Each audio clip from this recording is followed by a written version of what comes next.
Marketplace Morning Report is coming up next, and then in 10 minutes at 9 o'clock, it's the BBC NewsHour on WNYC. Let's check in with London to see what they're working on. London, good morning. Good morning, WNYC. I'm Tim Franks. On today's NewsHour, aid agencies say they can't deliver anything to Gaza as they've no fuel. We'll look also at the latest deadly raid in the West Bank. That's BBC NewsHour, coming up at 9 on WNYC.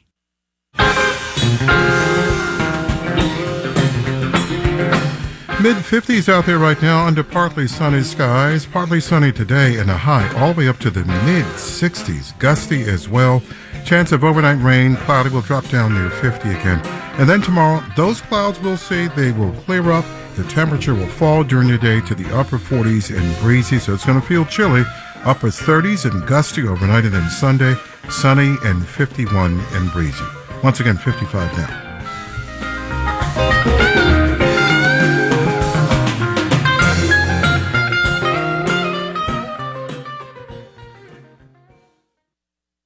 WNYC is supported by the New York Phil with the return of the 65th Street Session featuring guitarist Corey Wong, Louis Cato, singer-songwriter and bassist Michelle Ndegeocello, cello, and mandolin virtuoso Chris Thiele, November 28th at David Geffen Hall. Tickets at nyphil.org. Netflix presenting May December from director Todd Haynes. Julianne Moore, Natalie Portman, and Charles Melton star in this dark comedy about a notorious tabloid romance in select theaters on November 17th and on Netflix December 1st. On the next All of It, Birks are back. The New York Times' Elizabeth Patton explores more than 2 centuries of fashion history behind Birkenstock sandals, and we'll take your calls. Plus, the Brooklyn Museum is hosting a zine fair ahead of its new exhibit, Copy Machine Manifestos, Artists Who Make Zines. We'll speak to the curator. I'm Allison Stewart. Join me for All of It, weekdays at noon on WNYC.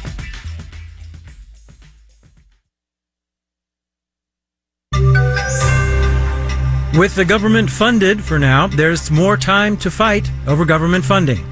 Marketplace Morning Report is supported by Amazon Business, helping provide a smarter, easier way to get the supplies businesses need to thrive. Amazon Business, your partner for smart business buying. And by Schwab. Schwab offers investors choices like full-service wealth management, self-directed investing options, and trading on Thinkorswim. More at schwab.com. From Marketplace, I'm Sabri Benishore, in for David Brancaccio. Last night, President Biden signed a bill to temporarily avoid a government shutdown, which would have happened at midnight tonight. But this stopgap measure basically just pushed the real funding battle down the road, including over controversial items like the president's request for more aid to Israel and Ukraine. Marketplace's Nancy Marshall-Genzer has more on that. President Biden asked Congress last month for about $105 billion in aid for Ukraine, Israel, Taiwan, and border security. Democrats want aid to Israel. Democrats want aid to Ukraine. Sarah Binder is a professor of political science at George Washington University. She says for Republicans opposed to more aid for Ukraine, the price for their votes is immigration reform. In fact, earlier this year, the House passed immigration legislation. It would have restarted construction on the border wall and made it more difficult for migrants to get asylum in the U.S., non-starters for Democrats. The House also passed a $14 billion aid package for Israel with no money for Ukraine. And now, Binder says, the ball's definitely in the Senate's court. A bipartisan group of senators is working on a compromise on immigration that would be included in a broader package of aid for Ukraine and Israel, which could be tacked onto a bigger bundle of spending bills. That could be in January.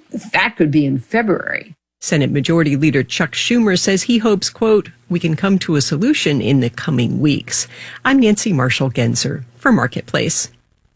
Meanwhile, just outside of Gaza, the United Nations says trucks carrying fuel and food aid are stuck at the border with Egypt for a second day, due in part to a collapse in communications networks.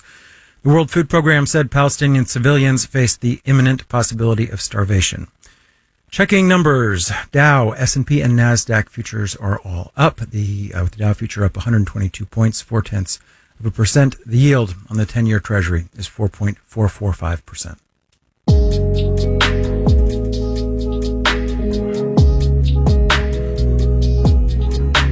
Marketplace Morning Report is supported by Affinity, provider of the CRM for the private capital relationship economy.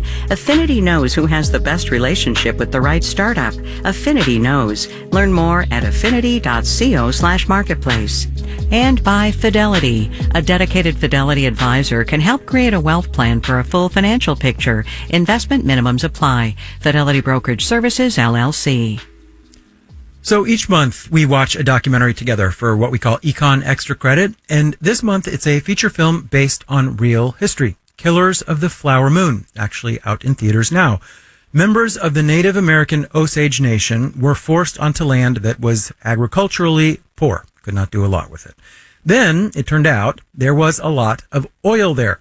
The film tells the story from the 1920s of a reign of terror faced by the Osage people as white Americans tried to extract that oil wealth through exploitation, graft, and murder.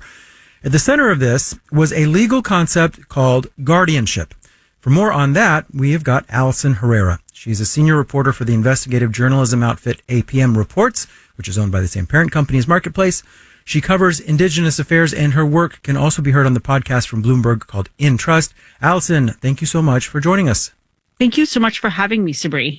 So there is this legal concept of guardianship. People might be familiar with this from the story of Britney Spears after she fought to have her guardian removed a couple years ago. But this is basically somebody else being granted the authority to tell you how you can and cannot spend your money.